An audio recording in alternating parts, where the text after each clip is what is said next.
سکتر حاجی صفدر خان صاحب ته د زړه د تله هرکلی ویم او ټیکهدار صاحب ته هم هرکلی ویم د پاکستان نه راغلي او نن زموږ د چارسدي د پي ایس ایف د جګړې جنرال سیکرټري باندې محفل کې ناست دی نو هغه ته هم د زړه د تله هرکلی ویم د ټولو ملګرو ته هرکلی ویم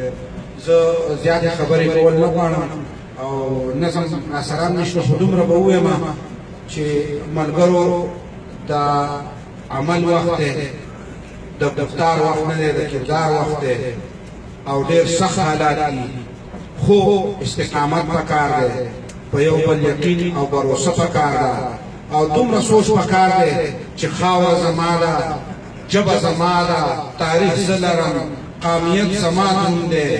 تاریخ زما ډېر لوړ دی او بیا هم زه په داسې حالات کې ژوند کوم چې مزدورو پسې بهر ګرځم در په در یم په خپل وطن باندې چې کوم دی کډه په سر یم څوک مې د تپوس نشتي زه به هغه ملګرو ته هم سوال وکړم چې د خدای لپاره په سوشل میډیا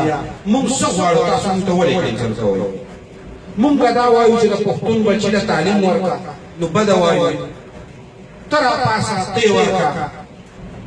موږ دا وایو چې د پښتون په خاوره د روزګار پیدا شي نو دا کنزل تا واته بدی کنزل کې ته نر شستا حکومت کې استای اختیار دی ته هغه عملي جامو ته ور واغونده وا مونږ به تا ته سلام کوو په کنزلو په بدو ردو په دې باندې ته ما متاثر کې والله که متاثر یم نو په سوشل میډیا دغه کسانو ته زه وایم چې ورځ د قیامت را روانه ده د قبر تورې تېرېږي د دې هر څه به نه تپوس کېږي تاسو د هغې اولیاء کرامو او د هغه خلکو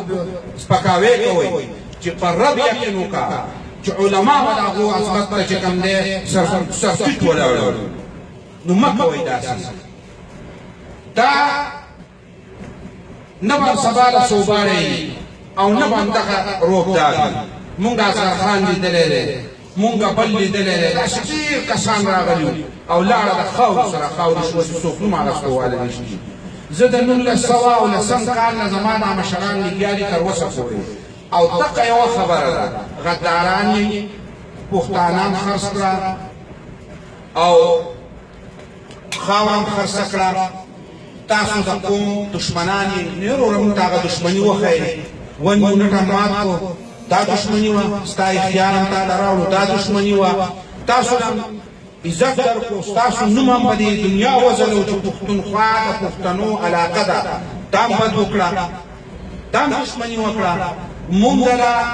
که مونږ ته څوک غداران وي نو په 1971 کې 1971 چې ورته تاسو وایئ په هغې کې مونږ ته چانس نه و مونږ ستاسو چې بنګلادیش جدا کېدی شي مونږ نشو جدا کېدی مونږ د دې خاورې سره وفا کړې ده خو زمونږ اخلاص ته زمونږ محبت ته د شک په نظر ګورئ دا ستاسو ایمان کې فرق دی زما ایمان اوس هم مضبوط دی خپل ایمانونه صحیح کوئ او دې ملګرو ته دا خواست کوم چې د بابا افکار خواره کوي په خپلو بچو ته وښیئ په خپله پرې هم عمل وکړئ او په استقامت سره د پارټۍ د مشرانو په هره فیصله باندې منوعي عمل وکړئ